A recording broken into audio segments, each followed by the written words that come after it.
Oi gente, o meu nome é Espantalho e seguinte, eu e o Ip já deixamos muito claro sobre o nosso amor pelo desenho Hora de Aventura. Logo no nosso primeiro vídeo sobre o assunto, a gente já prometeu um segundo vídeo abordando esse universo, que seria o iceberg de Hora de Aventura. A gente acabou demorando para lançar esse vídeo por motivos pessoais meus, mas eu espero que venha a valer a pena a espera de vocês. Vale ressaltar que esse vídeo será um iceberg de curiosidades e mistérios, e que nessa parte 1 a gente apenas vai citar Hora de Aventura. Não vamos citar nenhuma das produções feitas pela HBO Max, isso fica para as próximas partes. Enfim, bora pro vídeo.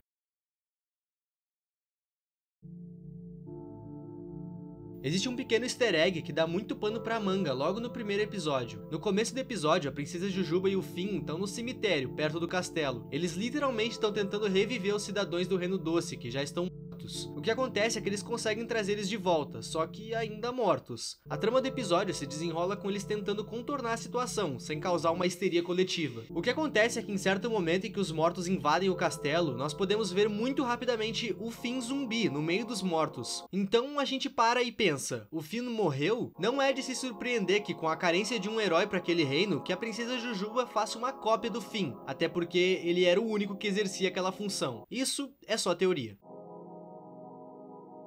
Hora de Aventura é um desenho que por si só tem piadas de duplo sentido e até mesmo literais palavrões. Em um episódio, eles aparecem pelados e a censura é um tronco. Tronco onde castores roem para fazer represas. Castores fica como beaver, e beaver, bom, em inglês, beaver é tipo o pintinho do português, só que equivalente à rachadura. E beaver é castor, castor rói tronco, eu acho que vocês já entenderam. Existem também censuras mais pesadas. No episódio sobre o Inquiridium, a chamada do episódio é assim, mas antes de ser assim, ela passou por 2 pente finos, porque a primeira tentativa foi essa, que foi vetada pela Cartoon Network por motivos óbvios. A segunda foi essa, que apesar de não ser gore, ela ainda é sugestiva. E a terceira é essa, bem mais segura para crianças. Muita gente não sabe, mas Hora de Aventura foi descontinuada. Hora de Aventura era um desenho com o próprio universo único, mas que ainda assim era bobinho como todos os outros desenhos daquela época. Só que conforme a série seguia, os roteiristas do desenho estavam seguindo um caminho bem mais sério com a narrativa e fazendo arcos que cruzavam temporadas. Não eram mais episódios desconexos um do outro. Uma trama realmente estava sendo apresentada. E aí vem os 2 possíveis motivos do cancelamento. O primeiro, e mais óbvio, isso aqui é um desenho da Cartoon Network. Ele precisava avisar o entretenimento de crianças por pouco mais de 11 minutos e não criar uma lore complexa que crianças não iriam conseguir acompanhar. Existiam desenhos bem mais simples que se tornavam a escolha de crianças menores. O segundo motivo, contratos. A Cartoon Network entende que o seu público muda e apostar num desenho com mais de 8 temporadas era praticamente dar um tiro no escuro. Assim como a antiga Cartoon era a antiga Cartoon, essa aqui se tornaria a antiga Cartoon um dia. Os tempos mudam e os gostos também. Como falado no tópico anterior, Hora de Aventura trata de diversos assuntos que uma criança não consegue acompanhar, e obviamente nesse tópico se encaixa as diversas críticas existentes dentro do desenho, seja dos males de uma guerra ou sobre uma população completamente dependente de um mandante de estado. Um dos melhores exemplos para se usar aqui é o tio da Jujuba, criado por ela mesma. Esse cara é a completa representação do capitalismo nesse universo, tendo literalmente criado um reino que gira em torno de se auto-expandir, tendo a própria economia. Isso não é o foco do episódio em que ele aparece, mas está presente nas entrelinhas. Existem diversos outros exemplos, mas eu não vou me aprofundar aqui porque é realmente muita coisa. No nosso universo, intitulada A Grande Guerra, em Hora de Aventura, a Guerra dos Cogumelos. Sabemos muito pouco sobre esse conflito bélico, mas o que se sabe é que os motivos deles são bem semelhantes aos nossos, humanos com opiniões divergentes e poder. O nome Guerra dos Cogumelos vem bem pelo formato da explosão de uma bomba nuclear. Essa guerra originou um universo pós-apocalíptico. No universo de Hora de Aventura, grande parte dos personagens são doces ou frutas, no geral são coisas consumíveis. E em certos momentos eu acho que realmente foi um pequeno descuido dos roteiristas, como por exemplo a princesa Café da Manhã tomando café da manhã. Ou no primeiro episódio, quando os cidadãos do Reino Doce batem nos zumbis e comem suas entranhas, e gostam. Existe também um episódio onde o Lemon Grab literalmente come o próprio irmão.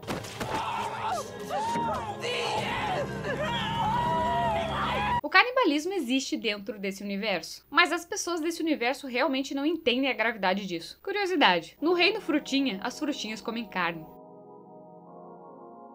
Simon Petrikov foi um arqueólogo dentro do universo de Hora de Aventura. Tudo isso antes da Guerra dos Cogumelos. Ele que encontrou o Inquiridium, e tudo que nós sabemos sobre a guerra e sobre a Terra antes dela vem das anotações dele. Uma coisa não citada é que, antes da guerra, a magia desse universo já existia. Porém, os seres mágicos viviam escondidos. Ainda antes da guerra, o Simon comprou uma coroa com poderes de gelo. E, bom, utilizando dela, o talentoso pesquisador Simon Petrikov infelizmente abre espaço na sua mente e no seu corpo para o rei gelado que conhecemos. Ele abre mão da sua sanidade para proteger uma híbrida de demônio e humano, conhecida como Marceline. E por conta da falta de sanidade, em decorrência do poder da coroa, ele acaba tendo que se afastar da mesma.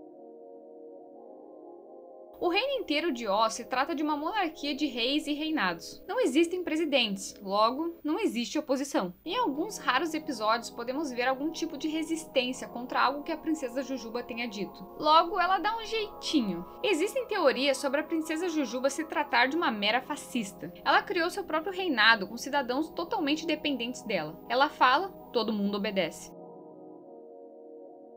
A gente podia dissertar sobre esse tópico um monte, dar vários motivos do porquê Hora de Aventura não é um desenho feito para crianças. Crianças podem consumir, mas não foi feito para. Mas sabe por que não vamos? É só tu olhar tudo que nós já abordamos aqui. Vendo tudo isso, a gente fala junto. Hora de Aventura não é para crianças. Na antiga ilha em que o Finn morava junto da sua mãe, as pessoas que usavam chapéus brancos eram consideradas ajudantes. A mãe do Finn era ajudante na área da medicina e da ciência daquela ilha. Muito provavelmente, esse seja o motivo do Finn usar o gorro. O gorro já teve diversas aparições inusitadas no desenho, tendo inclusive um episódio em que ele ganha vida. A Guerra dos Cogumelos foi algo que ocorreu cerca de 1000 anos antes do que vimos em Hora de Aventura. A Terra vem sendo um local não habitável há muito tempo. O único local em que os humanos e a maioria das criaturas conseguem viver é O. Fora destes locais, a maioria dos sobreviventes da guerra morreram ou de fome, ou por mudanças climáticas, ou a radiação que veio com a guerra. Mas a pergunta que fica é, que tipo de confronto causaria tal destruição? Qual foi o argumento que desencadeou uma guerra que, pasmem, não tem um vencedor? Quase todos os humanos foram dizimados nesse combate. Seja lá quais potências estavam nesse meio, elas conseguiram acabar no mesmo buraco. O Inquiridium seria a maior prova de que a magia existia antes da Guerra dos Cogumelos. Como foi citado aqui antes, a magia existia antes de toda a Grande Guerra, porém os seres mágicos viviam escondidos. O Inquiridium não tem uma origem exata, não se sabe quem forjou esse livro, mas sabemos quem o encontrou. Poucos anos antes da Guerra dos Cogumelos, Simon Petrikov encontrou ele no Paquistão, em uma de suas expedições de arqueologia. Quando ele encontrou o livro, por se tratar de algo muito antigo, até mesmo para um tempo antes da guerra, o Simon decidiu deixar esse livro em um museu. Após a guerra, de alguma forma, o livro foi parar nas mãos de Manish, um minotauro. Esse livro é basicamente um manual de como ser um herói, mas em mãos erradas, isso aqui pode ser um portal para o multiverso. Juntando todas as joias de algumas das princesas, a pessoa tem acesso à Sala do Tempo e o próprio multiverso. Os criadores de Hora de Aventura foram bastante longe na ideia de criarem princesas nesse universo, desde as mais de boa, como a Princesa Jujuba, a Princesa de Fogo e a Princesa Café da Manhã, até algumas estranhas, como a Princesa Esqueleto, Princesa Caroço ou a Princesa Trapo e, bom, indo nessa linha, a gente acaba chegando até mesmo em uma Princesa Feto. Existem diversas princesas nesse universo, a criatividade aqui foi o que não faltou. Quem assiste esse desenho sabe que o Gunter é um pinguim meio temperamental, mas isso tem motivo. O Gunter, na verdade, nunca foi um pinguim. Ele é uma entidade cósmica que devorava planetas. Com isso, o Rei de Marte manda o Grob, Gob, Glob, Grod exilar o Gunter do espaço. Eu li essa parte porque a Espantalho não conseguiu. Com isso, ele é jogado em uma terra, em teoria, inabitada chamada O. Com a entrada dele na atmosfera, a gravidade do planeta remoldou ele, e ele foi disso para isso. Com a viagem e o impacto, ele esqueceu a sua origem e aceitou o destino de ser um pinguinzinho. Mais pra frente na série, esse passado é revisitado. Curiosidade, em certo episódio, o pai da Marceline, o rei da noitosfera, literalmente diz que o Gunter é de longe a criatura mais do mal que ele já viu.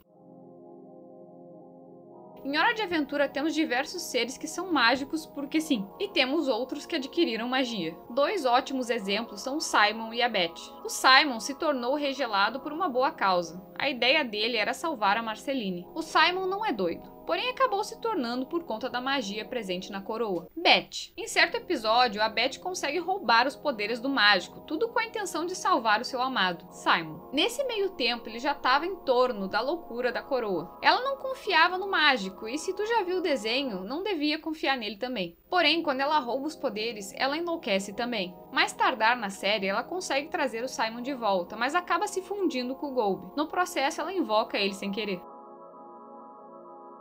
O Inquiridium é dividido em 3 etapas, sendo uma designada a como ser um herói, dogmas mágicos e seres cósmicos. Na área para seres cósmicos, nós podemos ver um parágrafo dedicado ao Golby. Porém, ao lado, nós podemos ver uma página inteira somente para um tal de Talug. E é isso. Dentro da série, nós não temos nenhum aprofundamento nesse personagem. O idioma que está escrito é ilegível. Porém, se analisarmos bem a sua aparência, isso aqui me é familiar. Meus amigos, eu lhes apresento Abraxas. Ou seja lá como é que fala isso. Sim, isso aqui existe na vida real. Eu não vou me aprofundar muito nisso, porque sinceramente eu tenho medo de falar algo errado e ser corrigida aos montes. Mas de forma bem resumida, Abraxas é um deus gnóstico. Ele passava pra frente uma palavra de poder. E pelo que eu entendi, isso aqui engloba magia. Como se ela fosse real no nosso universo. Mas isso que eu falo aqui não é a verdade absoluta. Por ser um assunto pouco falado, eu sei muito pouco sobre essa entidade. E aparentemente, no universo de Hora de Aventura, isso aqui era um ser cósmico. Talvez um tão forte quanto o Golby. Lich é mostrado na série como o maior antagonista que os personagens têm que lutar. Ele inclusive tem um arco inteiro que termina com o Finn destruindo o Inquiridium e abrindo uma nova dimensão. É nessa que vemos o Finn narigudo. Mas e se eu te disser que o Lich, com todo o seu poder, é na verdade apenas um discípulo de alguém? Discípulo do Golby. Golby é a personificação do caos. O seu poder mais emblemático seria a manipulação da existência. Em certo episódio, a personagem Margos é literalmente engolida por ele. Com isso, a sua existência foi apagada de Ó, e também de qualquer universo que ela pudesse existir. É como se ela nunca tivesse existido, e nem mesmo o Prismo, o ser mais poderoso do espaço, pode trazer ela de volta. O personagem Lich, com toda a sua soberania e modéstia à parte, fodice, já admitiu em alguns episódios que ele não passa de um mero peão de Golby. A única dúvida que fica é, qual seria o verdadeiro plano de Golby com o Lich e o universo?